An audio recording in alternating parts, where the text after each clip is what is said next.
83,99,999 योनियां काटने के बाद ये 84,00,000वें नंबर की योनि मानव की मिलती है।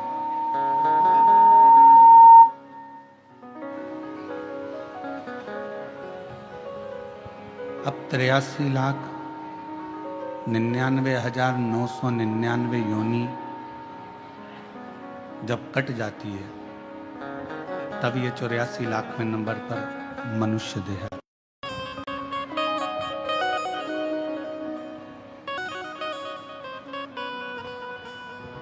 बीस लाख से तो ज्यादा योनियां वृक्ष, पौधे, पत्ती, दुर्वा, घास इसकी हो जाती है।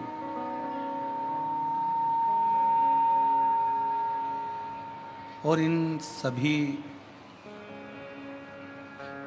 योनियों को त्यागते त्यागते त्यागते त्यागते फिर ये मानव का शरीर, मानव देह फिर प्राप्त हो।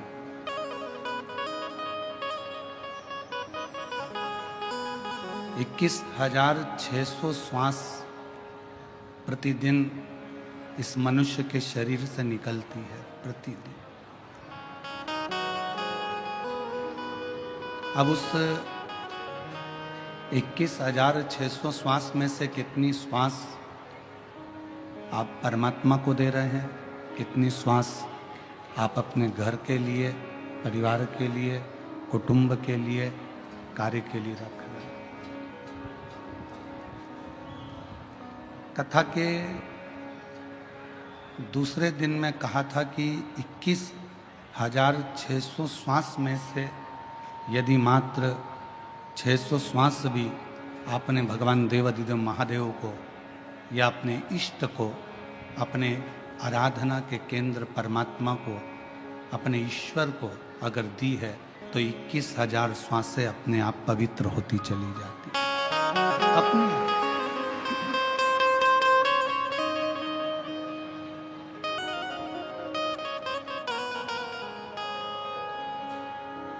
इस व्यासपीठ ने कभी आपसे ये नहीं कहा कि आप कहीं संत बन जाओ या साधु बन जाओ या सन्यासी बन जाओ या तपस्वी बन जाओ या किसी मंदिर में जाकर बैठ जाओ या किसी पवित्र नदी के तट पर जाकर बैठ जाओ।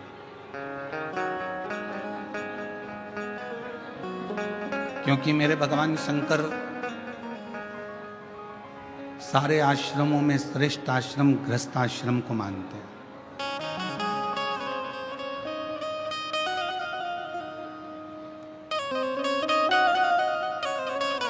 एक गृहस्थ चलते फिरते भी अगर भगवान का नाम ले लेता है तो भी उसकी मुक्ति सरल हो जाती है। सन्यासी को, तपस्वी को, साधक को, उपासक को, सन्यास लेने वाले को, साधने वाले को,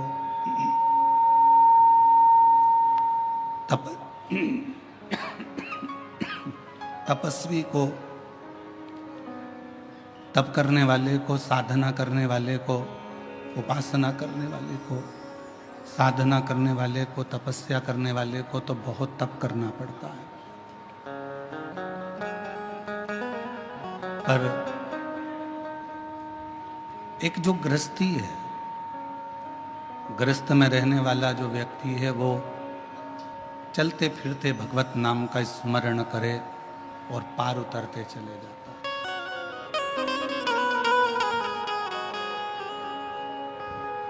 कितना सुंदर लिखा है हमारे शास्त्रों में, वेदों में, पुराणों में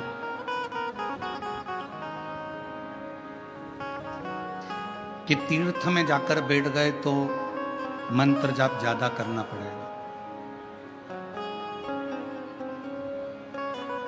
सन्यास ले लिया तो भी भगवान के साधना तप ज्यादा करना पड़ेगा। पर यदि ग्रस्त में रह रहे हो,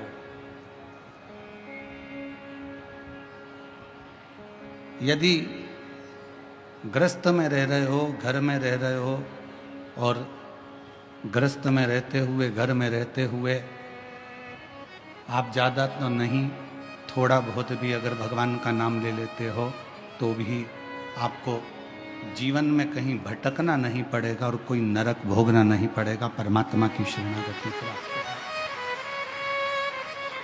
और शंभु शरणे मागो घड़ी दुख काटो दया करी दर्शन आपो शंभु शरण मागो घड़ी दुख काटो दया करी दर्शन आपो। एक थोड़ा सा भजन, थोड़ा सा स्मरण, थोड़ा सा मंत्र जाप भी मनो शरीर के लिए बहुत है।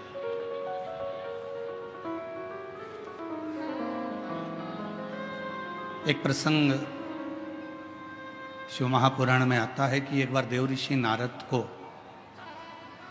अपनी विद्वत्ता का अभिमान आ गया।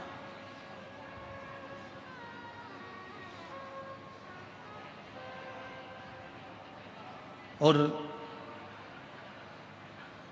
जब देव ऋषि नारद को अपनी विद्वत्ता का अहंकार आया, देव ऋषि नारद ने भगवान नारायण से जाकर कहा कि जितना मैं भगवान का भजन करता हूं, इतना संसार में रहने वाला कोई व्यक्ति आपका भजन नहीं करता।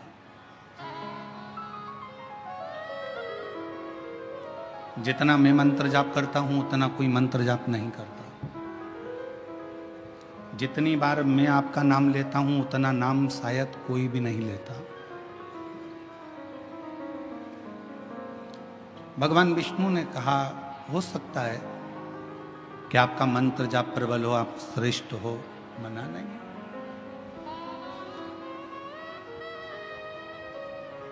मैं श्रेष्ठ हूं,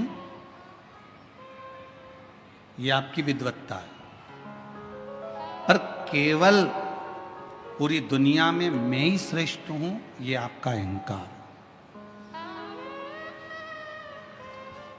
मैं श्रेष्ठ हूं, ये आपकी विद्वत्ता है। आप श्रेष्ठ हैं, आप अच्छा कार्य कर रहे हैं, बढ़कर काम कर रहे हैं, मेहनत कर रहे हैं, अपने कार्य को आपने चार चांद लगाया है, आपने मेहनत करी है, परिश्रम करा है, विश्वास करा है, तो आप श्रेष्ठ हैं।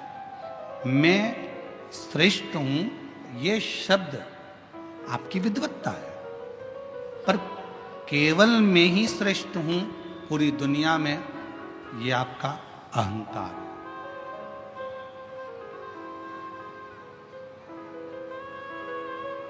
शिव महापुराण की कथा तो यहां तक कहती है, आप अगर भगवान की पूजन कर रहे हो, दान कर रहे हो, भजन कर रहे हो, स्मरण कर रहे हो, तो भी भगवान के सामने इतना जरूर कहना, प्रभु मेरे हाथों को ऐसा बनाकर रखना कि मैं ये दान, ये धर्म, ये पुण्य करता रहूं, और तेरे हाथ की छाया मेरे सिर पर ऐसी बनाकर रखना कि मेरा भंडार भरा रहेगा, तो मैं दोनों हाथों से ये लुटाता चलूं।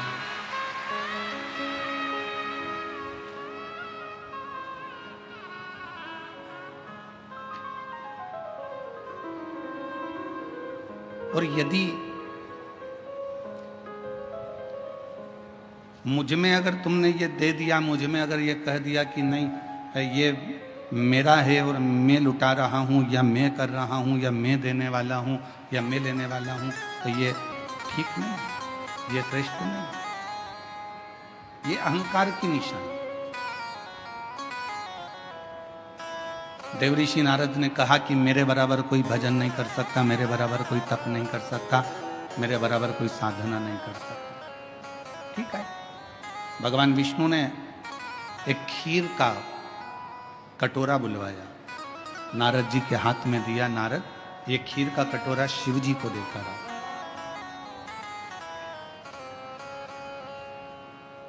अब नारद जी से कहा कि शिव देवाधिदेव महादेव जी के पास में ये खीर का कटोरा लेकर जाओ, परंतु इसकी खीर एक बूंद भी नीचे नहीं गिरना चाहिए। नहीं गिरेगी। खीर का कटोरा लेकर नारद जी चले, धीरे धीरे धीरे धीरे भगवान शिव जी के पास पहुंचे और ले जाकर दे दिया। नारद जी ने कहा आपने मेरा उत्तर नहीं दिया भगवान विष्णु से कि पूरी दुनिया में मैं श्रेष्ठ हूं, मेरे बराबर कोई भजन नहीं कर सकता, मेरे बराबर कोई कीर्तन नहीं कर सकता, मेरे बराबर कोई मंत्र जाप नहीं कर सकता, मेरे बराबर कोई नाम जाप नहीं कर सकता। भगवान नारायण ने कहा कि एक बात बता नारद, तो खीर का कटोरा लेकर गया था, खीर कहीं गिरी तो नहीं? नहीं नहीं नहीं, नहीं गिरी। ठीक है, कटोरा ले जाते तूने मेरा नाम कितनी बार लिया? देवऋषि नारद ने कहा यदि नाम लेता तो खीर ही गिर जाती, इसलिए एक बार भी मैंने नाम नहीं लिया। भगवान नारायण ने कहा नारद, तुझसे तो बड़ा संसार में रहने वाला एक मनुष्य है जो दुकान पर जाता है तो मेरा नाम लेता है और आता है तो मेरा नाम लेता है। खेती कर रहा है तो मेरा नाम ले रहा है, कर्म कर रहा है तो मेरा नाम ले रहा है। तो कहा उसने कोई सन्यास नहीं लिया, उसने कोई तपस्या नहीं करी, उसने कोई साधना नहीं करी, उसने अपना घर नहीं छोड़ा, अपनी प्रॉपर्टी नहीं छोड़ी, अपना परिवार नहीं छोड़ा। भगवान नारायण ने कहा नारद, पूरी लिस्ट उठाकर देखना, जिन्होंने घर छोड़ा उनको परमात्मा बहुत मुश्किल से मिला। मीरा अपने घर में रहकर गिरधर को प्राप्त कर ली, संत तुकाराम जी घर में रहकर हरि विठ्ठल को प्राप्त कर लिए, नामदेव जी घर में रहकर भगवान पांडुरंगा हरि विठ्ठल को प्राप्त कर लिए, मुक्ताबाई ने भगवान को प्राप्त कर लिया, रामकृष्ण परमहंस ने अपने परिवार में रहकर माँ जगत जननी को प्राप्त कर लिया, कर्माबाई ने अपने घर में रहकर जगन्नाथ को प्राप्त कर लिया। इस संसार सागर में प्रहलाद भी घर में रहा, भगवान को प्राप्त किया। ध्रुव जी घर में रहे, भगवान को प्राप्त किया। घर में रहकर भजन करने वाले को परमात्मा शीघ्र मिल जाता।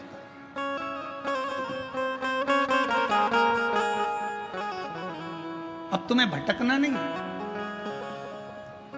और फिर निवेदन करूं मेरी बेजापुर की जीजियों से और मेरे जीजाओं से, मेरी बेटियों से, बेटाओं से, मेरी माताओं से, मेरे पिता तुल्य भाऊ से निवेदन करता हूं, कोई तुमसे कह दे कि तुम अपना घर छोड़ दो, बिल्कुल मना कर देना, मैं नहीं छोड़ सकती। कोई को तुमसे कह दे तीर्थ में जाकर बैठ जाओ, हाथ जोड़कर कहना मेरे बस की बात नहीं है, मैं तो घर में रहकर भगवान को एक लोटा जल चढ़ा लूंगी और मेरा बाबा मेरे पर कृपा कर देगा, बस इससे ज्यादा कुछ नहीं। घर में अगर बुजुर्ग माता पिता हैं, आप उनकी सेवा करो, मेरा शिव कृपा करेगा। महाराष्ट्र की भूमि पर भगवान पांडुरंगा हरि विठ्ठल का स्वरूप ये बताता है कि पौंडलिक ने अपने माँ बाप की सेवा करी और भगवान हरि विठ्ठल ने आकर दर्शन दिए। आप अपने माता पिता की सेवा करो, परमात्मा आपके सामने होंगे। भूखे को भोजन, प्यासे को पानी, जय बाबा बर्फानी। आप सेवा करिए, कोई भूखा है भोजन कराओ, प्यासा है पानी पिलाओ, किसी को औषधि की जरूरत है आप उसका चिकित्सा कराओ, किसी को एजुकेशन की जरूरत है आप उसको एजुकेशन कराओ, उसका फल मिले।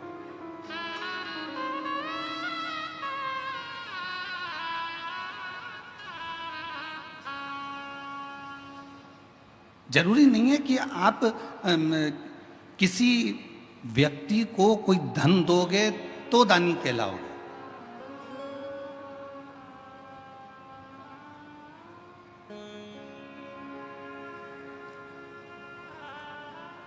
किसी व्यक्ति को कोई धन प्रदान करोगे तो दानी कहलाओगे, वो जरूरी नहीं है। दानी की एक निशानी और होती है, अपने मोहल्ले में, अपनी कॉलोनी में, अपने परिवार में, अपने कुटुंब में अगर कोई को शिक्षा की जरूरत है और उसके पास में एजुकेशन का पैसा नहीं है, अपने धन में से कुछ रुपए निकालकर उसके कॉलेज की फीस, उसके स्कूल की फीस, उसका ड्रेस, उसकी किताबें, अगर 2-5 साल आपने उस बच्चे का, उस बेटी का हाथ पकड़ लिया और उसकी अच्छी एजुकेशन करा दी, अगर वो बच्चा इंजीनियर बन गया, डॉक्टर बन गया, कलेक्टर बन गया, आईजी डीआईजी बन गया, कमिश्नर बन गया, तो वो किसी को भूल जाए वो बात दूसरी है, पर जिसने उसको एजुकेशन में साथ दिया उसको जिंदगी भर नहीं भूल, वो नहीं भूल पाता।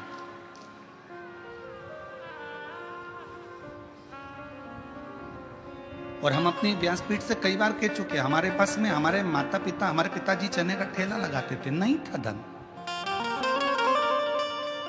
हम 5 भाई बहन का परिवार, पिताजी चने का ठेला लगाते, उसमें भी उनकी आंखों में मोतियाबिंद हो गया था, दिखता नहीं था, ठेला खड्डे में निकल जाता था तो पूरा चना जमीन पे ढुल जाता था। हमारी माँ दौड़ कर जाती थी, चने का पूरा ठेला बीनती, वापिस रखती, घर पर लाकर उसको फिर छांटती, फिर ठेले पर रखती, फिर वो बिकने के लिए जाती। एजुकेशन करने के लिए पैसा नहीं था, पर हमारे एक अग्रवाल परिवार में एक हमारे मित्र थे, रितेश अग्रवाल शामू, उसके कपड़े पहनकर हम स्कूल चले जाते थे। उनकी किताबों से हमने अध्ययन किया, तब जाकर कॉलेज तक पहुंचे। और सब कुछ भूल जाएं, पर जिसने हमारी एजुकेशन के समय पर साथ दिया, नहीं था पढ़ने के लिए किताबें, नहीं था खाने के लिए अन्न, पर जो साथ उस समय पर दिया वो आज तक याद आती है कि उन्होंने हमको पढ़ाई तो करवाई, विद्याध्ययन तो करवाए, एक एजुकेशन। और हम फिर कहेंगे, आप अपनी बेटी को दहेज देते हो, कितना देते हो, हमें उससे मतलब नहीं है। आप अपनी बेटी को कितना दहेज दे रहे हो, गाड़ी दे रहे हो, बंगला दे रहे हो, क्या दे रहे हो, हमें उससे मतलब नहीं है। पर शिव महापुराण की कथा में हिमालय राज ने अपनी बेटी पार्वती का कन्यादान में कोई दहेज नहीं दिया था। शिव जी के विवाह के समय पर कन्यादान में क्या हिमालय राज्य के पास में गाड़ी नहीं थी, बंगला नहीं था, घोड़े नहीं थे, हाथी नहीं थे, अंबर नहीं थे, पीतांबर नहीं थे, सोना चांदी नहीं था, हीरे रतन नहीं थे, सब कुछ था। हिमालय राज ने अपनी बेटी के कन्यादान में अगर कुछ दिया था तो अपनी बेटी को अच्छी शिक्षा देकर भेजा था, और शिक्षा से बड़ा कोई कन्यादान नहीं हो सकता। एजुकेशन से बड़ा कोई दान नहीं दुनिया में, शिक्षा से बड़ा कोई दान नहीं है। आप अपनी बेटी को भले कुछ दो चाहे मत दो, पर उसकी अच्छी शिक्षा कराइए। बेटी को पढ़ना है, पढ़ाई करवाइए। मम्मी मुझे 12th करना है, मुझे इस सब्जेक्ट से करना है, कर बेटा। मम्मी मुझे कॉलेज करना है, कर बेटा। पर इतना मेरी बेटियों से भी निवेदन है, खूब तुम्हारे माँ बाप तुम्हें अच्छी एजुकेशन कराएंगे, तुम्हारे माता पिता तुम्हें पढ़ाएंगे, बस बेटियों से इतना सा निवेदन है, एजुकेशन करते करते तुम अपनी बुद्धि को मत फेर लेना, अपने कन्यादान का मौका अपने माँ बाप को जरूर देना, इतना याद देना। एजुकेशन कराएं माता पिता अपनी बेटी को, क्योंकि कन्यादान से बड़ा दान है विद्या का दान, शिक्षा का दान।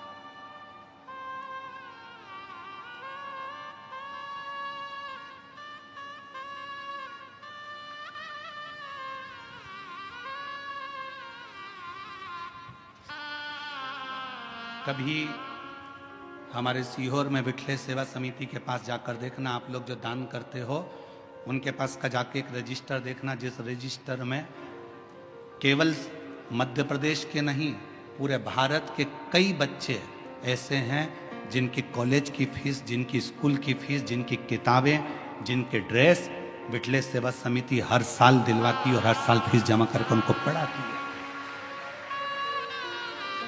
शिक्षा अध्ययन कराती है।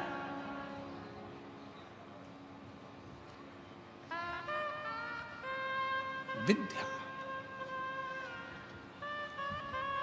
मत दो किसी को कुछ, आपका धन अपने पास में रखो, मना नहीं, पर उस धन का सदुपयोग करो। ये शरीर मिला, बहुत अच्छा दिया परमात्मा ने, बड़े सुंदर आप लोग हुए हैं। भगवान ने 2 हाथ भी दिए, 2 पाँव भी दिए, नेत्र भी दिए, श्रवण शक्ति भी दी, जिह्वा भी दी, अपनी एक एक इंद्रियां, 5 कर्मेंद्री, 5 ज्ञान इंद्रिय और 1 मन, 11 इंद्रियां भी परमात्मा ने दिया। ये पूरी इंद्रियां, ये पूरा शरीर जो परमात्मा ने दिया है, इसको सदुपयोग में लगाओ। व्हाट्सएप चलाते चलाते, फेसबुक चलाते चलाते किसी की निंदा भी लिखी आ जाए तो उस पर कोई कमेंट्स नहीं, नो कमेंट्स, कोई कमेंट्स नहीं। हमने विद्या अध्ययन करी है, हमें भगवान की विद्या, हमने शिक्षा ग्रहण करी है। हमारी शिक्षा में ये नहीं सिखाया जाता कि कोई फेसबुक पर किसी की बुराई करे और तुम उसमें कमेंट्स करो। ये हमारी शिक्षा नहीं बताती। हमारी शिक्षा तो ये बताती है कि जहाँ कोई अच्छा व्यक्ति चल रहा हो उसके पथ के पीछे चलो तो अपन भी मंजिल तक पहुंच जाते हैं। ये हमारी शिक्षा कहती है, ये हमारी विद्या कहती है।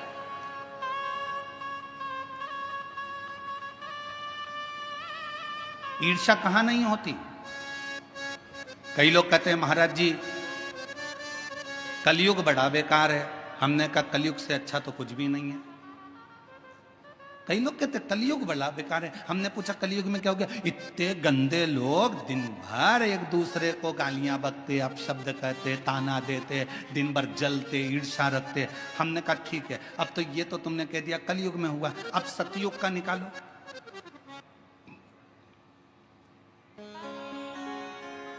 त्र्यंबकेश्वर बाबा की कथा निकाल लो, ज्यादा दूर मत जाओ, यही महाराष्ट्र की त्र्यंबकेश्वर बाबा की कथा निकालो। गौतम ऋषि अपने आश्रम में रहते थे, कुछ ऋषि आ गए, उन ऋषियों को रख लिया, उन ब्राह्मण संतों को रख लिया और वो संत वहां रहने लगे। रहते रहते गौतम ऋषि के जब पूरे नगर में देखा कि इसका तो इतना वर्चस्व है, लोग इसे इतना मानते हैं, लोग इसे इतना पूछते हैं, तो अंदर से ईर्ष्या जाग गई उनको और उन्होंने अपनी विद्या से एक गाय को उत्पन्न कर लिया। इतनी किंगकॉन्ग गाय, उसकी हड्डियां दिख रही थी एकदम दुबली पतली, और गाय से कहा कि तू हम निकल कर जाएं, उसके बाद में गौतम ऋषि के आश्रम में तू मर जाना, तेरे प्राण छूट जाए गौतम ऋषि के आश्रम में। जैसे ही वो संत निकल कर गए गौतम ऋषि के आश्रम में वो गाय मर गई। गौतम ऋषि के आश्रम में गाय मरी, उन्होंने वापिस लौट कर आए और गौतम ऋषि पर गौ हत्या का दोष लगा दिया। गौतम बाबा पर गौ हत्या का दोष लगा। गौतम बाबा को जगह जगह भटकना पड़ा। आखिरी में गौतम ऋषि की धर्म पत्नी ने कहा तुम घबराओ मती, ब्रह्मा विष्णु और महेश की आराधना करी, तब वो त्र्यंबकेश्वर के रूप में मेरे देव अधिदेव महादेव आकर बैठे और वहां गौतम ऋषि को गौ हत्या के दोष से मुक्त किया। अब ये कथा कोई, लोग कहते हैं कलयुग बेकार था, सतयुग उठाकर देख लो। लोग कहते हैं कि कलयुग बेकार था, हम कहते हैं त्रेता उठाकर देख लो। मेरे राम जी महाराज की धर्म पत्नी ने अग्नि परीक्षा माता जानकी जी ने दे दी, उसके बाद भी उनको नहीं छोड़ा गया। अब शब्द कहने वाले कहते रहे, अब वो जाने दो। द्वापर उठाकर देख लो, भगवान कृष्ण के जीवन की लीला। भगवान कृष्ण को किसी ने भगोड़ा कह दिया, किसी ने कुछ कह दिया, किसी ने माखन चोर कह दिया, उनको शब्द के शब्द सुनना पड़े। जरा विचार करिए कि ये कलयुग है, पर इतना याद रखना कि दुनिया के लोग कहते हैं कलयुग बेकार था। शिव महापुराण की कथा कहती है ऐसा कोई युग नहीं जिस युग में निंदा करने वाले पैदा नहीं हुए, अपशब्द कहने वाले पैदा नहीं हुए, आड़ा टेढ़ा बोलने वाले पैदा नहीं हुए, गाली देने वाले पैदा नहीं हुए। हर युग में हुए, बस अंतर इतना है उस युग में तुम पैदा नहीं हुए थे, इसलिए तुमको मालूम नहीं है।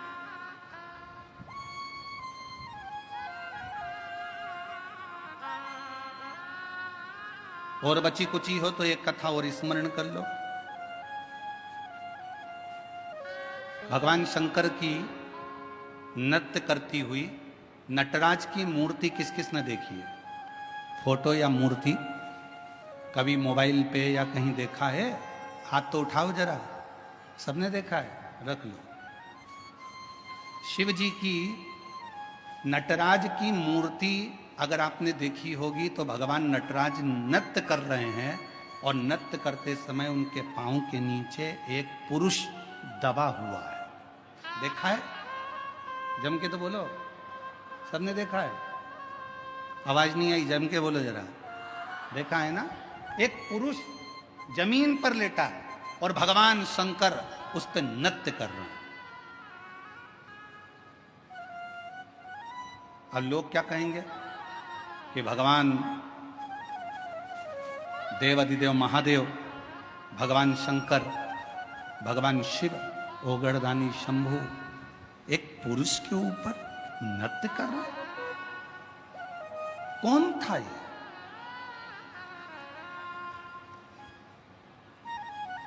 शिव महापुराण की कथा ने कहा कुछ ऋषियों में भगवान विष्णु और भगवान शिव में कौन बड़ा है उसके लिए विवाद छिड़ गया। और विवाद छिड़ा तो इतना छिड़ा कि वो आपस में लड़ पड़े, खूब लड़े।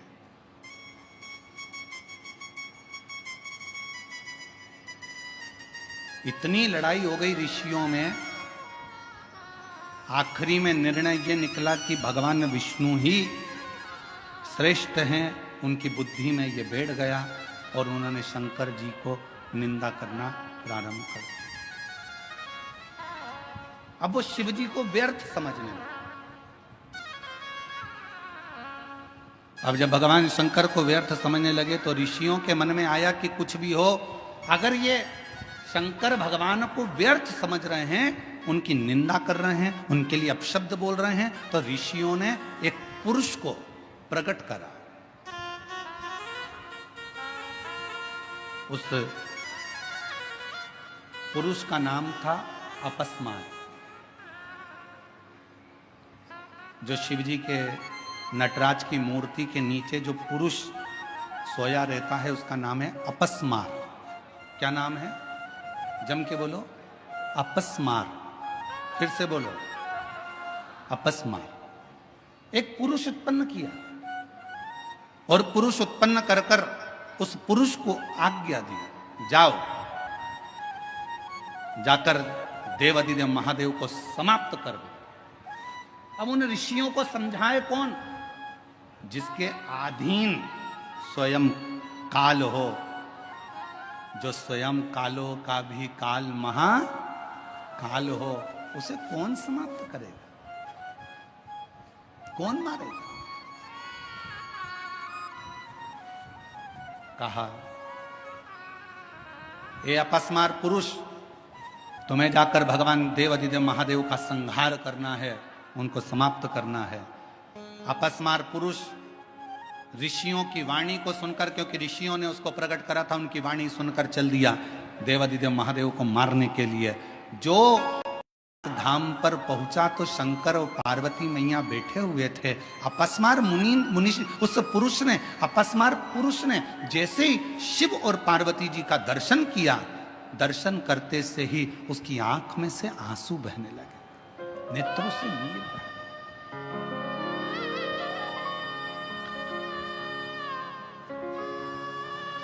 शिव जी का ध्यान चले गया और भगवान शंकर का ध्यान गया। शिव जी ने देखा कि ये पुरुष आया है और हमको देखकर रो रहा है, आंख से आंसू बह रहा है।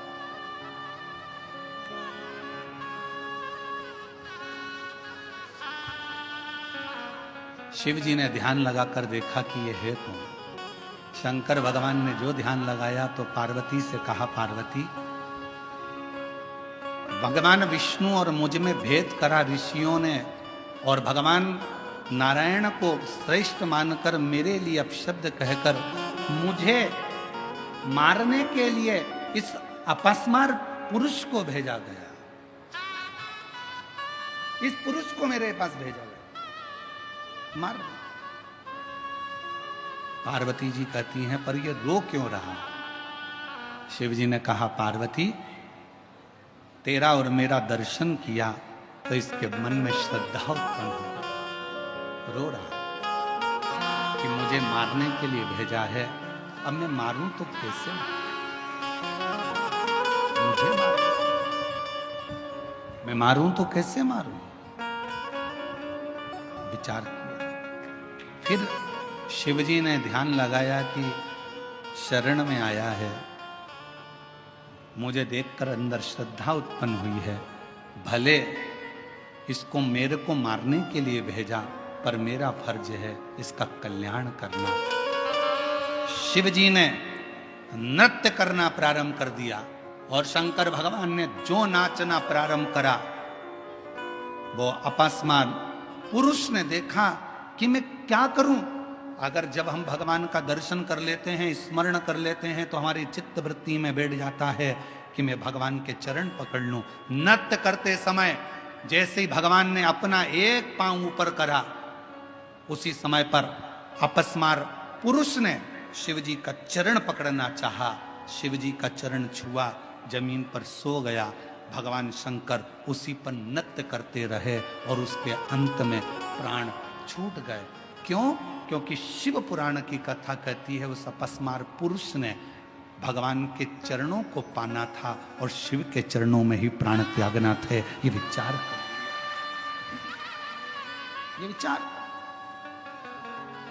और हम तो बाबा के भरोसे चलते हैं, हम तो बाबा के भरोसे चलते हैं। ये दुनिया वाले जलते हैं, ये दुनिया वाले जलते हैं, हम तो बाबा के भरोसे चलते हैं। डमरू वाले के भरोसे चलते हैं, ओ घड़दानी के भरोसे चलते हैं, काशी वाले के भरोसे चलते हैं। उस अपस्मार पुरुष जमीन पर सो गया और भगवान शिव के चरण के प्रहार से आखिरी में उसके प्राण छूटे।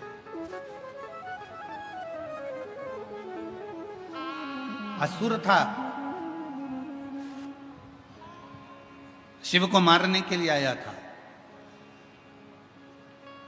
कोई दूसरे ने पैदा नहीं करा था उसको, ऋषियों के क्रोध ने, ईर्ष्या ने उसको जन्म दे दिया था।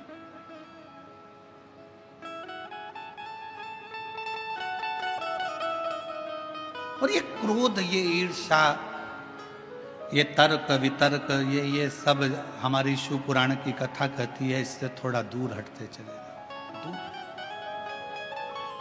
कितना संत तुकाराम जी को तो कितना कितना सुनना पड़ा था, संत नामदेव जी को कितना सुनना पड़ा था, मीराबाई को कितना सुनना पड़ा था, कर्माबाई को कितना सुनना पड़ा था, मुक्ताई को कितना सुनना पड़ा था, संत ज्ञानेश्वर बाबा को कितना सुनना पड़ा था। ये कहेंगे, तर्क देने वाले कुछ भी तर्क देंगे, पर किसी से कोई बहस नहीं करना चाहिए। हम शिव पुराण तो यहां तक कहती है, अगर कोई तुमसे कहे, अगर मान लो कोई तुमसे कहे कि हाथी हवा में उड़ता है, तो तुम कह दो हां बिल्कुल सही बात है। बहस मत करो कि हाथी हवा में उड़ ही नहीं सकता। घोर कलयुग चल रहा है, कलयुग में अगर कोई तुमसे कहे कि हाथी हवा में उड़ता है, तो तुम कहो बिल्कुल सही बोल रहे हो। कल हमारे घर के बाहर तार पे टंगा था, हमने खुद देखा। आज के जमाने में बहस नहीं करी जाती है, बहस को समाप्त करा जाता है। कोई तुमसे कहे हाथी उड़ता है, बिल्कुल सही है। कल हमारे घर के बाहर तार पे से निकल कर जा रहा था, ऐसा कूद रहा था, हमने खुद अपनी आंखों से देखा। अगर तुम कह दो नहीं साहब हाथी तो हवा में उड़ता ही नहीं है, नहीं साहब हवा में उड़ ही नहीं सकता है, तो उसको बहस करना पड़ेगी, समझाना पड़ेगा। आज के व्यक्ति को समझाना सबसे कठिन काम। ज्ञानी को समझाया जा सकता है, अज्ञानी को समझाया जा सकता है, पर जिसके अंदर अभिमान भरा होता है उसको समझाना दुनिया का सबसे कठिन काम। ज्ञानी को समझाना सरल है, अज्ञानी को समझाना सरल है, पर अभिमानी को समझाना कठिन है। इसलिए कोई तुमसे कहे हवा में हाथी उड़ता है, तो क्या कहोगे? उड़ता है।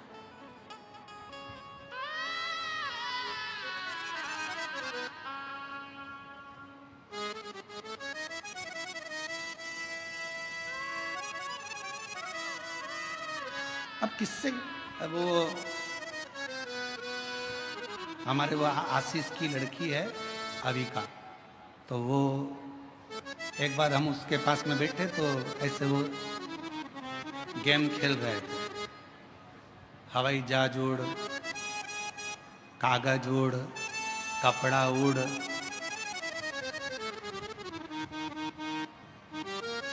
वो भी उड़ा रही थी। अब उड़ाते उड़ाते हमने कह दिया कि चप्पल उड़,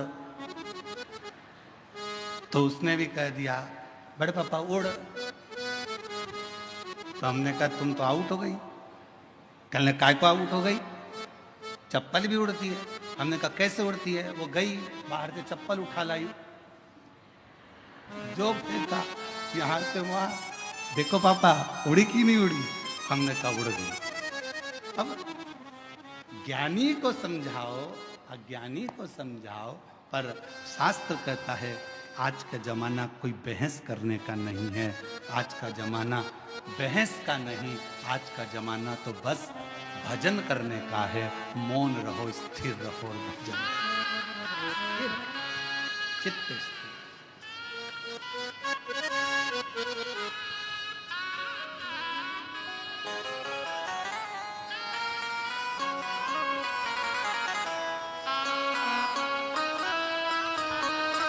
और जितना स्थिर रहकर भगवान की भक्ति में डूबोगे उतना सुख प्राप्त होगा, उतना सुख।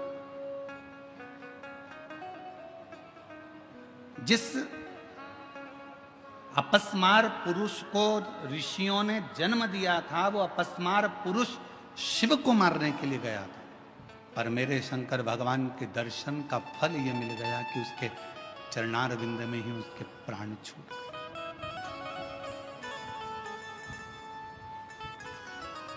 एक दर्शन का सुख है। लोग कहते हैं शिव जी की कथा सुनने से क्या मिल सकता है, भगवान के भजन से क्या मिल सकता है, भगवान के भक्ति से क्या मिल सकता है, शिव स्मरण से क्या मिल सकता है, शिव महापुराण की कथा पंडाल में बैठकर सुनने से क्या मिल। ये पत्र कितने आते हैं? ये देखो एक पत्र बड़ा अच्छा है, देखो।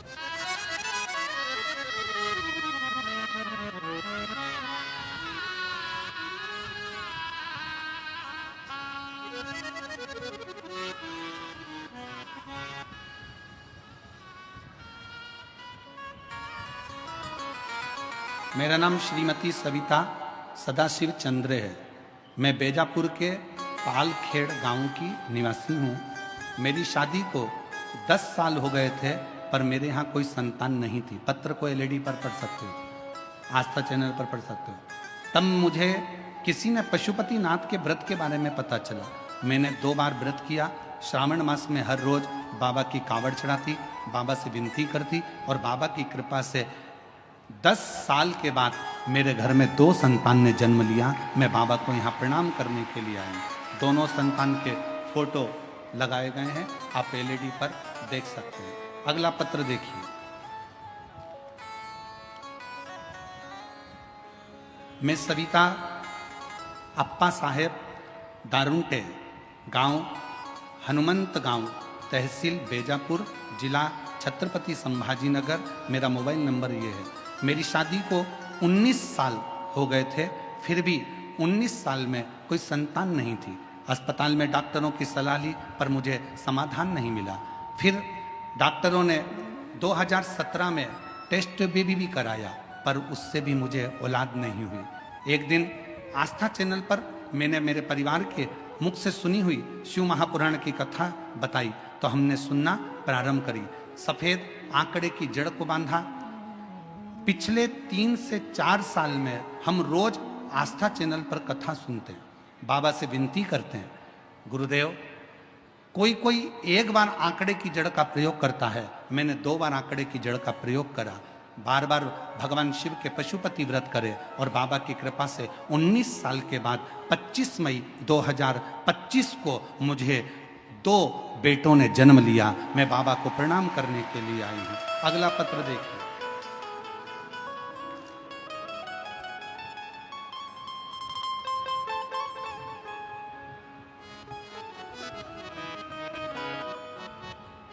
मैं नंदनी आहेर, पाराला, तहसील बेजापुर, जिला छत्रपति संभाजी नगर की रहवासी हूँ। मेरी जेठानी की शादी को 20 साल हो गए थे, लेकिन उन्हें कोई संतान का सुख नहीं था। तब हमने उनको बताया, जेठानी को, दीदी आप शिव महापुराण की कथा सुना करो और सफेद आंकड़े की जड़ का प्रयोग करो। बाबा की ऐसी कृपा हुई गुरुदेव, 20 साल तक जब औलाद नहीं हुई तब सफ़ेद आंकड़े की जड़ का प्रयोग करना प्रारंभ करा और बाबा की कृपा से 27/5/2023 को बाबा की कृपा से संतान की प्राप्ति 20 साल के बाद हुई। मैं बाबा को यहाँ प्रणाम करने के लिए आई हूँ। शिव तत्व किसको कहते हैं? भगवान शंकर ओघड़दानी की कृपा किसको? जिनके नाम लिए गए हैं अगर वो लोग बैठे हों तो बेलपत्र लेने के लिए आ सकते हैं। शिव तत्व किसको कहते हैं? एक विश्वास, एक भरोसा, एक दृढ़ता, और ये बहुत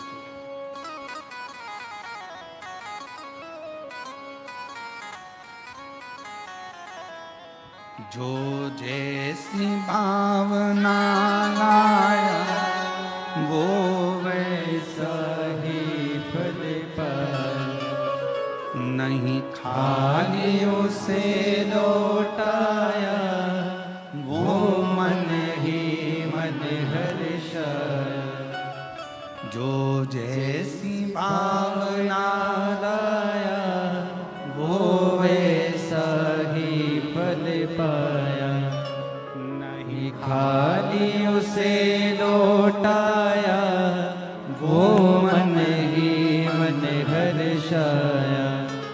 और कर दिया मारा माल काशी वाले ने, लुटा दिया भंडार काशी वाले ने। कर दिया मारा माल काशी वाले ने, लुटा दिया भंडार काशी वाले ने।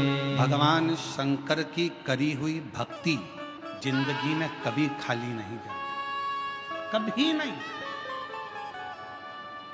शिव की करी हुई उपासना कभी खाली नहीं जाती। जो जैसी भावना लाया वो वैसा ही फल पाया, नहीं खाली उसे लौटाया वो मन ही मन हर्षाया।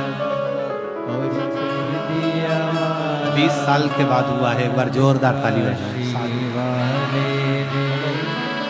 लुटा दिया भंडार काशी वाले ने, लुटा दिया भंडार काशी वाले ने। कर दिया माला माल काशी वाले ने। जो जैसी भावना लाया वो वैसा ही फल पाया, नहीं खाली उसे लौटाया वो मन ही मन हर्षाया। और कर दिया मारा माल काशी वाले ने, लुटा दिया भंडार काशी वाले ने। जिसने अपनी अवस्था में एक बार भी शिव की आराधना करी है। यहाँ जितने लोग शिव महापुराण की कथा में बैठे हैं, मैं भगवान देवादिदेव महादेव की इस पुराण पर पूर्ण भरोसा कर कर कह सकता हूं कि आपके माता पिता ने, आपके घर के बुजुर्गों ने जरूर शिव जी की आराधना करी होगी और उन्हीं की कृपा से आप यहाँ शिव महापुराण की कथा में। और यदि आपके घर में भगवान देवादिदेव महादेव ने जमीन दी, जायदाद दी, पत्नी दी, बच्चे दिए, परिवार दिया, अच्छा घर दिया, कुटुंब दिया, तो समझ लेना तुम्हारे माता पिता में से किसी न किसी ने शंकर की आराधना, शिव का मंदिर या शिवालय या शंकर के कोई भक्त जाते हों तो उनको पानी पिलाया हो, भोजन कराया हो, उसका फल इतना रहता है कि घर में से भंडार कभी खाली नहीं होता है, बढ़ता। आज हम संचेती परिवार को बहुत बहुत धन्यवाद देते हैं, श्री जीवनलाल जी को, श्री रविंद्र कुमार जी को, श्री विशाल जी को। ये शिव की उदारता है। और हम विशाल जी को बहुत साधुवाद देते हैं कि ये भगवान शंकर की बड़ी करुणा कृपा।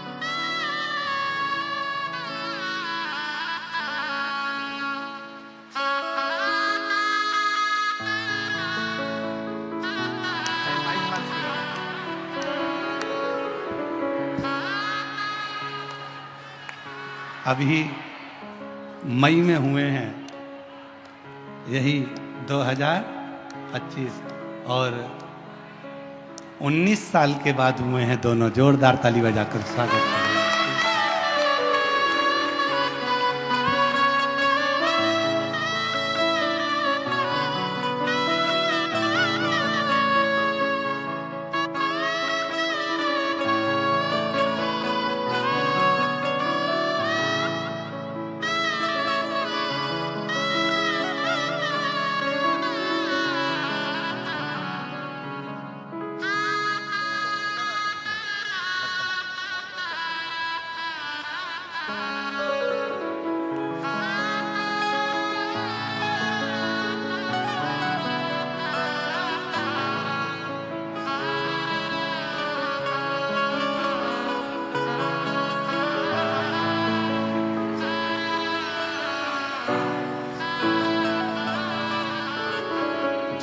जैसी भावना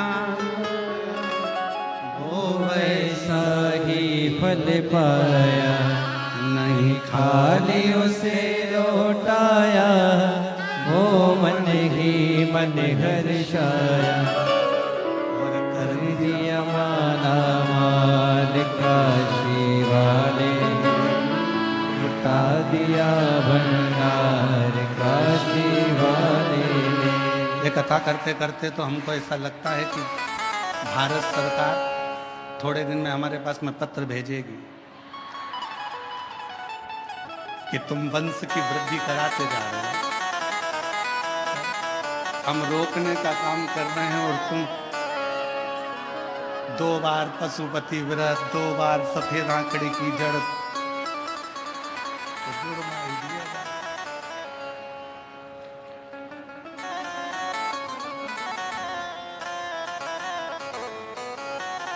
अब कौन समझाए शंकर जी के घर की एक बेटे की 2 बहुएं रिद्धि और सिद्धि, उनके घर में 2 बेटे हैं शुभ और लाभ, उनके 2 पोते हैं अमोद और प्रमोद, शिव जी के 2 पुत्र श्री गणेश और कार्तिकेय, तो उसके यहाँ भी 2 का क्रम चलता आ रहा है, इसलिए वो अपने भक्तों को जरा छप्पर फाड़ कर देता है। देवता देते हैं पल्ला झाड़ कर और महादेव देता है छप्पर फाड़ कर। वो शिव है, ओगड़ी शंभू। अभी इसमें बहुत, अगर हम आपको अगर ये पत्र दे नीचे और आप अगर छाटोगे तो इसमें बच्चों के पत्र इतने सारे हैं, और उसमें सबसे ज्यादा है जुड़मा वाले।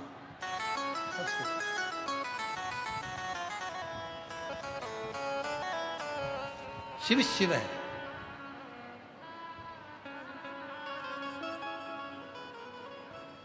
शंकर शंकर, ओगड़दानी ओगड़दानी।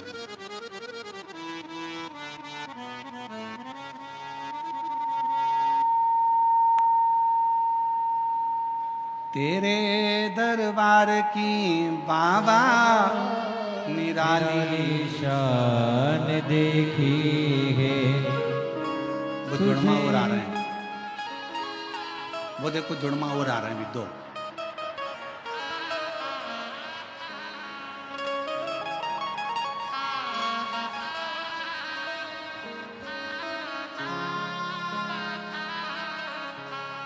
तेरे दरबार की बाबा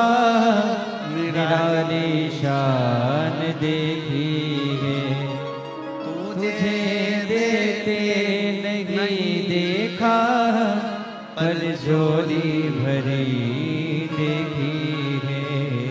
मुख दुनिया मोड़ेगी बाबा, तू मुखड़ा ना मोड़, मेरी दुनिया मोड़ेगी बाबा, तू मुखड़ा ना मोड़, मेरी लगी परीनो बाबा तू बेना हो। शिव कथा कर रही।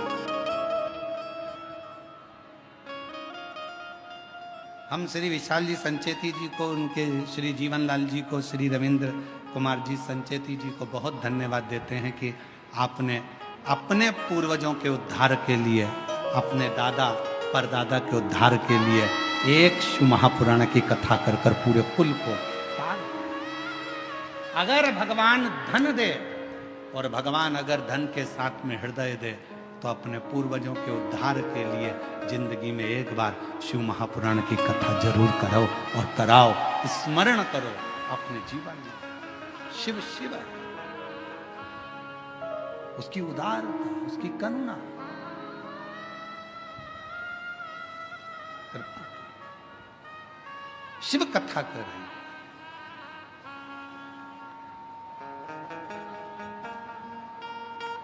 तारकासुर, जिस तारकासुर के 3 बेटे हैं, तारकाक्ष, विनुमाली, कमलाक्ष की।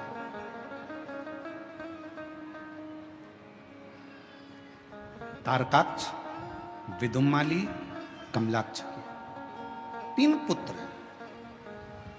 और जिस समय पर तारकासुर के प्राण छूटने का समय आया, तारकासुर को मारने का समय आया, षडानंद कार्तिकेय जी महाराज का जो प्रागट्य हुआ मां गंगा की 6 धार से, कृतिकाओं ने पालन करा तो नाम कार्तिकेय जिनका पड़ा।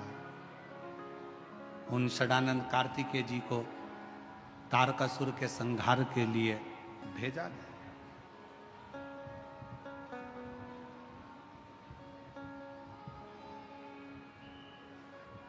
तुम जाओ इस तारकासुर का संहार करो।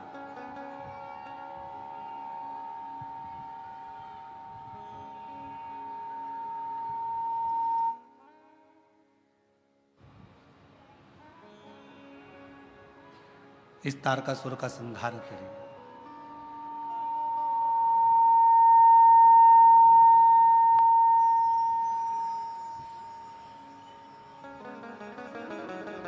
षडानंद कार्तिकेय जी जाने लगे।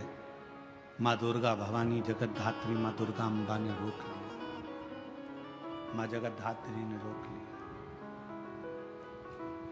तारकासुर को मारने के लिए कार्तिकेय जी जा रहे हो, थोड़ा ठहरो।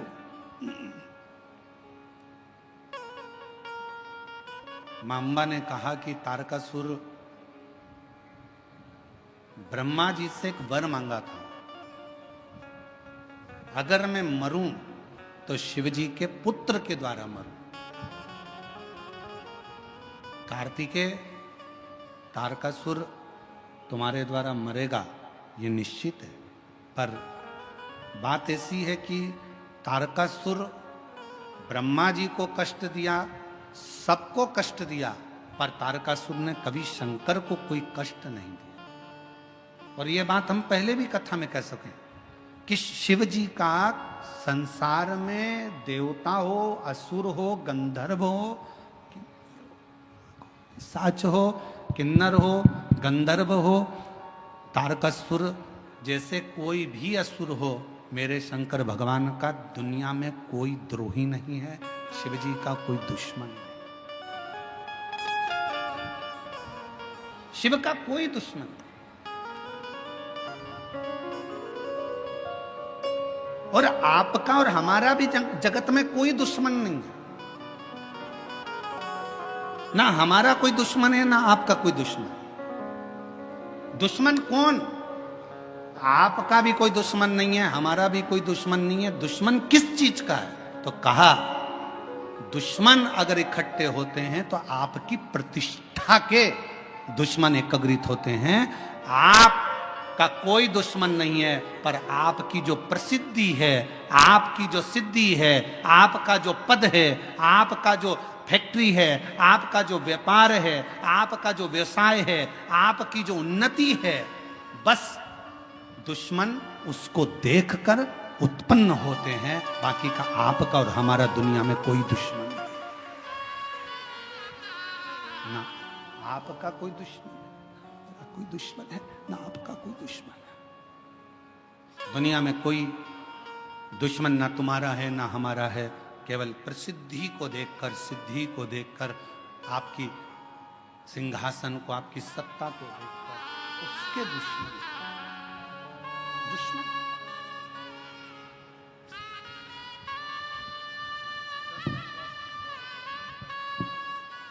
10 साल के बाद हुए। एक बार जोरदार ताली बजाएं दोनों।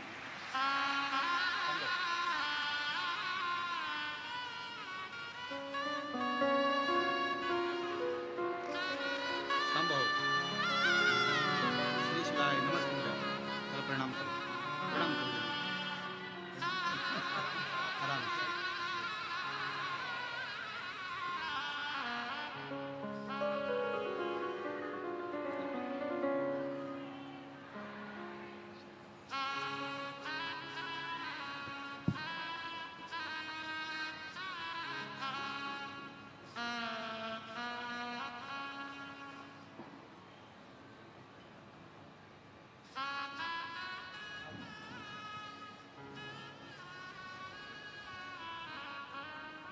जिस पर भी हो गई तेरी कृपा करुणा वो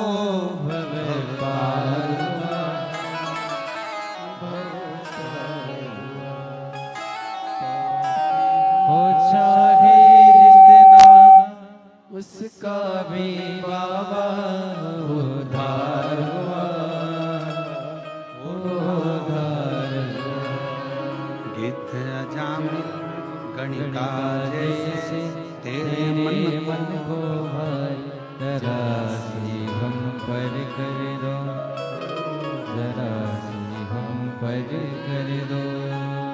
तेरी कृपा का क्या है भरोसा कब किस पर हो जाए, जरा सी हम पर कर दो, जरा सी हम पर कर दो।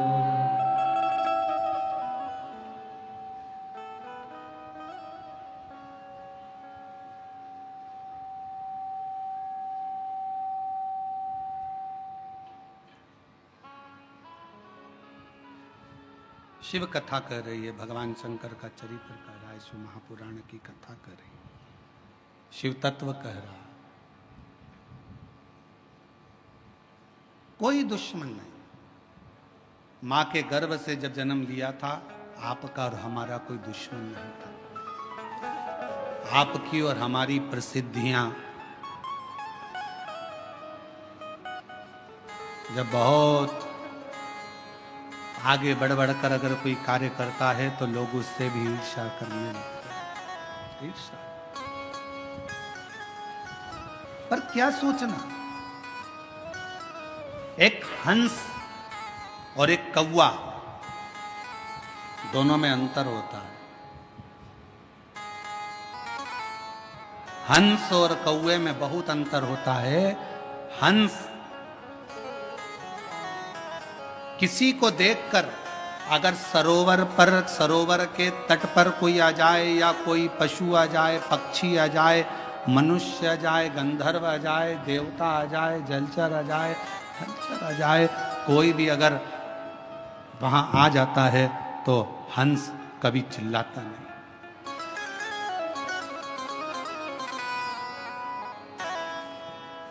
हंस कभी नहीं चिल्लाएगा, आवाज नहीं करेगा। हंस किसी की अगर गलती भी कर दी है, शंभो शंभो शंभो, अगर गलती भी कर दी है, अगर किसी ने कुछ गलती भी कर दी है, तो भी हंस चिल्लाएगा नहीं, हंस बोलेगा, हंस शब्द नहीं करेगा। क्योंकि वो हंस है। और कौवे का क्या काम है? कौवा, किसी ने कुछ करा और कौवे ने चिल्लाना प्रारंभ कर। दो तरह के मनुष्य होते हैं, एक हंस स्वभाव का होता है, किसी की बुराई देखकर भी उसकी बुराइयों को सामने नहीं कहता। इस शिव महापुराण की कथा में से ये सीख लो, बहू अगर गलती कर रही है तो उसको एकांत में ले जाकर समझाओ, बेटा तुमने ये गलती करी। बेटे ने गलती करी है तो उसको एकांत में ले जाकर समझाओ कि तुमने गलती करी। भाई गलती करे, उसको एकांत में ले जाकर समझाओ कि तुमने ये गलती करी। देवरानी, जेठानी कोई गलती करे तो एक दूसरे को एकांत में ले जाकर समझाया जाए कि तुमने ये गलती करी है। सबके सामने न बहू को चिल्लाइए, सबके सामने न सास को चिल्लाइए, सबके सामने न भाई को चिल्लाइए, सबके सामने किसी को मत चिल्लाइए। क्यों? अगर आप आज अपनी बहू को सबके सामने चिल्लाकर बोलोगे तो वो बहू का सत्कार सबके सामने खत्म हो जाएगा। फिर मोहल्ले के लोग भी उसको चिल्लाकर बात करेंगे, छोटे छोटे बच्चे भी चिल्लाकर बात करेंगे, अपशब्द कहेंगे। पत्नी को भी अगर कुछ कहना है, पत्नी को भी अगर शब्द कहना है तो पति को चाहिए कि उसको एकांत में ले जाकर फिर कुछ बात कहे, किसी के सामने कोई संबोधन ना कहे, कोई संबोधन। एकांत, शांत, चुप, मौन। कल कथा में कहा था, गलती किससे नहीं होती? जम के बोलो, किससे नहीं होती है? भगवान से। इंसान से गलती हो रही है तो समझ लेना कि वो इंसान है। गलती का पुतला ही तो मनुष्य है। अगर गलती नहीं करेगा तो फिर तो भगवान बन जाएगा। गलती हो रही है तो इंसान है, गलती नहीं कर रहा तो वो तो भगवान बन गए हो। और जगत में ऐसे बहुत सारे भगवान घूम रहे हैं, बहुत ऐसे। हाँ, हमने कभी कोई गलती नहीं करी, हम कभी गलती करते ही नहीं है, हमने आज तक जिंदगी में कोई गलती नहीं करी। तो ऐसा व्यक्ति मिल जाए तो सिर पे पल्लू लेके उसके पांव पड़ लो, तू तो भगवान है रे, तू तो देवी देवता है रे, धन्य है जो तूने गलती नहीं करी, धन्य। कल की कथा में था ये प्रसंग। कल की गलती हो रही है, मानव है, मनुष्य है, मानव का शरीर है, करेगा गलती। हंस और कौवे में एक अंतर है, हंस गलती को देखता है तो भी चुप रहकर एकांत में जाकर कह देता है कि तुमने ये गलती करी। हंस कभी चिल्लाकर नहीं कहता। और कौवा एक ऐसा होता है जो कोई गलती करे तो काऊ काऊ काऊ काऊ कर कर कर चिल्ला चिल्ला कर इकट्ठा करेगा, सारे कौवों को इकट्ठा कर लेगा। और वो कौवे भी कुछ नहीं करेंगे, वो भी काऊ काऊ करेंगे। कौवे का काम है कि सबको इकट्ठा करना है, चिल्लाओ काऊ काऊ काऊ करो, इसने ये गलती करी है, चिल्लाना चालू करो। और कौवे का काम है वो चिल्लाता रहेगा, इकट्ठा करेगा, सबको एकत्रित करेगा। और वो कौवे भी चिल्लाएंगे, बहुत चिल्लाएंगे। पर निवेदन है, कौवा मत बनना, हंस के झुंड में जाकर बैठना, थोड़ा समझना समझाना। चलो, अगर किसी व्यक्ति ने गलती करी है तो अपन हंस बनो, उसके पास चलो, बात करो, एकांत में बैठो, समझाओ। कौवे जैसे चिल्लाने का प्रयास ना करो। बहू ने गलती करी है, बेटा तूने गलती कर दी, आज तुझसे ये गलत हो गया, कोई बात नहीं मम्मी, आपने मुझे अकेले में समझाया, अच्छा लगा। माँ माँ हो ना, इसलिए समझा रही हो, अच्छा लगा। भाई भाई को समझाए। लंकापति रावण ने विभीषण को लात मारी भरी सभा में, विभीषण ने रावण को समझाया भरी सभा में। गलती दोनों की थी। अगर समझाना था तो अपने भाई के पास एकांत में जाकर बैठता, कहता भैया गलती हो रही है, समझने की बात है, समझो तो सही। पर लात भी मारी विभीषण को तो सबके सामने, और विभीषण समझाने के लिए भी खड़ा हुआ तो सबके सामने। एकांत में अगर समझाता तो रावण थोड़ा न थोड़ा समझ जाता, ऐसा नहीं कि नहीं समझता। पर हम सबकी आदत है, हम पहले पूरे नगर में डोंडी पीट देते हैं, उसने ऐसा करा, देख ले तेरी पत्नी को, देख ले तेरी धर्म पत्नी को, उसने ऐसा कर दिया, उसने वैसा कर दिया। अरे उसके पति को कहोगे मतलब क्या होगा? तुम जाओ एकांत में बैठो, सिर पे हाथ रखो, उसको अपने सिर पर हाथ रखकर बहुत प्रेम से गले लगाकर स्नेह के साथ कहो बेटा तुझसे ही गलती हो गई है। क्यों? क्रोध में जो कहा है वही अगर प्यार से कहा होता तो शायद पूरा घर स्वर्ग बन गया होता, पूरा माहौल शुद्ध हो गया प्रेम से। पर महाराज क्या कहें, पहले के समय में लोग बोलते थे तो मोती झड़ते थे। क्या झड़ते थे? मोती। आज के जमाने में लोग बोलते तो मेंढक झड़ते।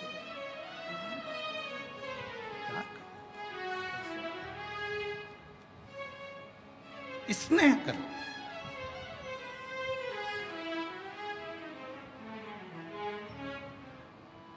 पार्वती जी ने कहा कार्तिकेय से, सुन कार्तिकेय, हे कार्तिकेय, तारकासुर को मारने के लिए जा रहे हैं, मना नहीं, पर तारकासुर के हृदय में तेरे पिता शिव बसते हैं।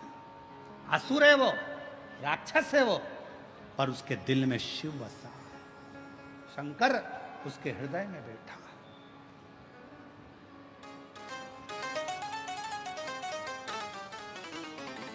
कभी कभी अपने स्मरण करना, एकांत में बैठकर सोचना, विचारना, अपने पर भगवान शंकर की इतनी कृपा कैसे है, तो तुम्हें अंदाजा लगेगा। तुम्हारे जो पिताजी थे, तुम्हारी जो माताजी थी, या तुम्हारे जो बुजुर्ग थे, उनमें से कोई ना कोई शंकर का भक्त था, इसलिए शिव ने करुणा कर रखी है। पिता को जो वचन दिया, पिता ने एक लोटा जल चढ़ाया, पिता ने भूखे को भोजन कराया, पिता ने प्यासे को पानी पिलाया, पिता ने शंकर के मंदिर में आनंद कराया, तो भगवान शंकर ने भी कह दिया कि तुम अगर चले भी गए तो तुम्हारी औलाद की रक्षा करना और उसको धन और वैभव देना हमारी जवाबदारी। तो उसका नाम कुबरेश्वर महादेव है, तो देता।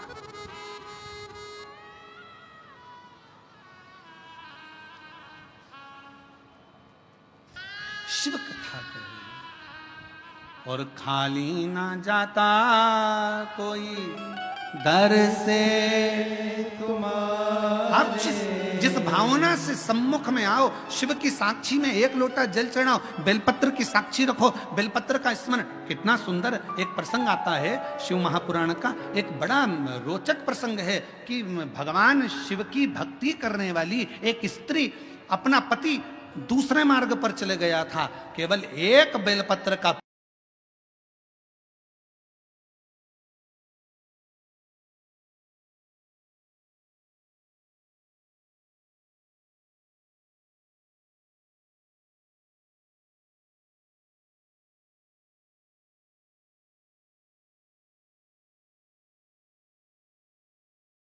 उस पत्ते की ही पूजन कर लेती थी, और शिव जी ने उस पर भी करुणा कर दी, उसके पति को सतमार्ग दे दिया।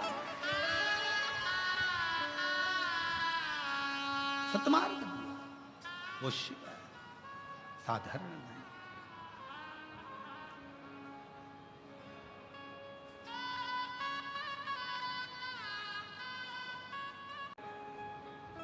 छह महीने निकल गए। दुर्जय की पत्नी भामनी इंतजार करती रही कि मेरा पति आएगा, पर 8 महीने निकल गए, पति नहीं। तब 1 वर्ष निकल गया, पति नहीं आया, और उसी उर्वशी अप्सरा के साथ में निवास कर रहा है। उसी उर्वशी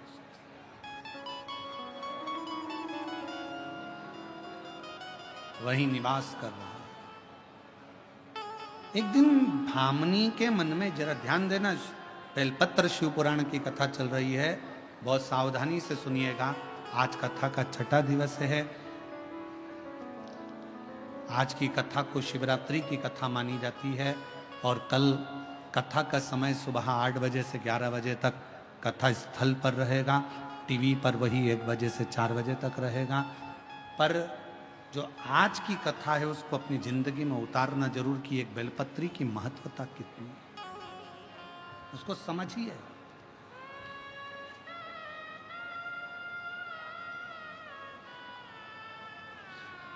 भामनी ने विचार करा कि मेरा पति नहीं है, राज्य को चला रही है भामनी।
कैसी होना चाहिए कि वो अपनी धर्मपत्नी अपने पति से कह दे तुम्हें चिंता करने की जरूरत नहीं है, सब हो जाएगा, सब हो जाएगा। और तेरी कृपा का क्या है भरोसा, कब किस पर हो जाए जरा हम पर करे। ऐसा कौन सा काम है दुनिया का जो नहीं होगा, सब होगा। थोड़ा रुको, शांति रखो, क्यों चिंता करते हो।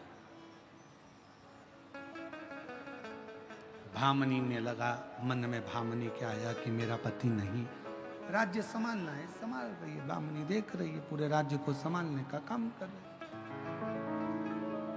संभालती है। श्रावण का महीना आ गया और भामनी को शिव की आराधना करती थी, उसके स्मरण में यह नहीं आया कि कल शिवरात्रि है और वो भी श्रावण की शिवरात्रि है। ये भामनी की चित्तवृत्ति में नहीं बैठी, भामनी की बुद्धि में ये बात नहीं बैठी कि कल शिवरात्रि। और ऐसा हुआ। मेरी जीजियों एक बात आपसे पूछें, उत्तर देना। पहले के समय में जब आप शिव पुराण की कथा जब से आपने सुनना चालू करी, जब नहीं, शिव पुराण की कथा जब आप सुनते नहीं थे, पुराने समय की बात निकालो, 10 साल 8 साल 15 साल पहले की, श्रावण के महीने में शिवरात्रि आती है, ये आपको मालूम था क्या? जम के बोलो, नहीं। दुनिया के लोग केवल एक शिवरात्रि को जानते थे, वो महाशिवरात्रि थी। उस शिवरात्रि पर अनुष्ठान करना, पूजन करना, आराधना करना, स्नान कराना, अभिषेक करना, ये जानते थे। पर शिव महापुराण की कथा को सुनते सुनते सुनते सुनते लोगों को ये मालूम पड़ गया 12 महीने शिवरात्रि आती है। दुनिया के लोगों को मालूम पड़ गया 26 प्रदोष होती है। दुनिया के लोगों को मालूम पड़ गया कि सावन के महीने में जो शिवरात्रि आती है वो शिवरात्रि एक ऐसी शिवरात्रि होती है जिस शिवरात्रि पर अगर हम शंकर जी को राजी कर लें तो दुनिया का ऐसा कोई काम नहीं है जो हो नहीं सकता।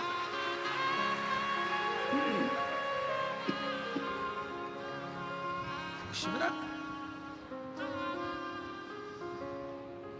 इसलिए हमने भी एक नियम शिव महापुराण की कथा को सुनकर शुरू से एक नियम बनाया कि शिवरात्रि सावन की पड़े और उस दिन शिव जी का ऑनलाइन अभिषेक करते हो। आप लोग सब लोग हाथ उठाओ, कौन कौन करता है? सब करते हो, रखो रखो सब। सावन की शिवरात्रि के दिन इसलिए ऑनलाइन अभिषेक रखा। किसी किसी गांव में ब्राह्मण नहीं मिल पाते, किसी किसी गांव में अगर ब्राह्मण मिल भी जाते हैं तो एक घर में पूजन करा पाते, 2 घर में करा पाते, बाकी के घर में कौन कराएगा। किसी किसी शहर में माताएं किसी को घर में बुलाना पसंद नहीं करती तो कोई वहां नहीं पहुंच पाता, तो इसलिए इस अभिषेक को ऑनलाइन रखा जाता है जिससे सब अपने अपने घर में रहकर अपने अपने परिवार के समेत और आपसे निवेदन करें उसको करा। सावन के महीने की शिवरात्रि की हम घोषणा करेंगे उसकी बीच में कथा में, जब भी आगे आपको सूचना मिलेगी कि उस अभिषेक को जब करा जाए तो अपने अपने घर के पतियों को, बच्चों को भी ये बोला करो कि एक दिन पूरे वर्ष में एक दिन सावन की शिवरात्रि का निकालो, शाम के समय का, साथ में बैठो, अभिषेक करो, पूजन करो, झोली पसार कर बाबा से विनय करो खाली नहीं छोड़ेगा मेरा बाबा, 3 महीने में झोली जरूर भरेगा।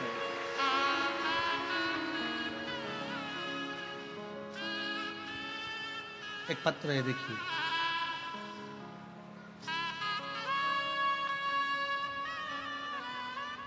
दुर्गेश राजेंद्र अग्रवाल बेजापुर से हैं। सर्वप्रथम मैं विशाल भैया संचेती जी को आभार व्यक्त करती हूँ कि उन्होंने हमारे बेजापुर में शिव महापुराण की कथा करवाकर हम सबको कृतार्थ किया। बेजापुर वासियों के दिल से इच्छा थी शिव महापुराण कथा की। मेरी बहन कोमल अग्रवाल सरकारी नौकरी की तैयारी पिछले 4 वर्ष से कर रही थी। परिणाम में 1-2 अंक से रह जाती थी, उसकी नौकरी नहीं लग पाती। पशुपतिनाथ का व्रत किया, शहद वाला बेलपत्र का प्रयोग किया और शिव जी का ऑनलाइन अभिषेक किया। उसकी कृपा से आज मेरी बहन की सरकारी नौकरी लग गई। मैं बाबा को यहाँ प्रणाम करने के लिए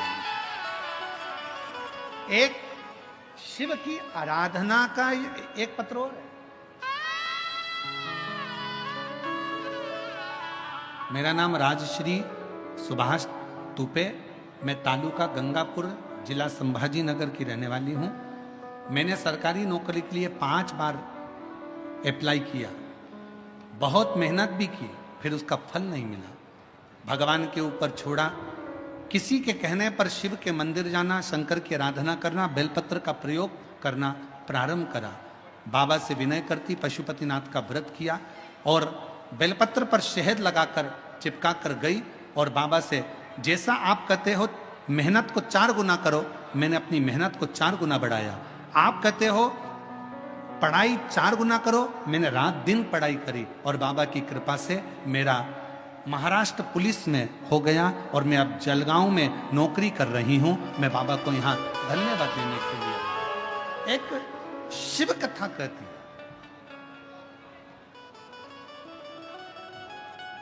शिव महापुराण की कथा कहती है, भगवान शंकर का चरित्र कहता है, शिव तत्व कहता है। एक तो आपकी मेहनत, आपका परिश्रम, दूसरा शरण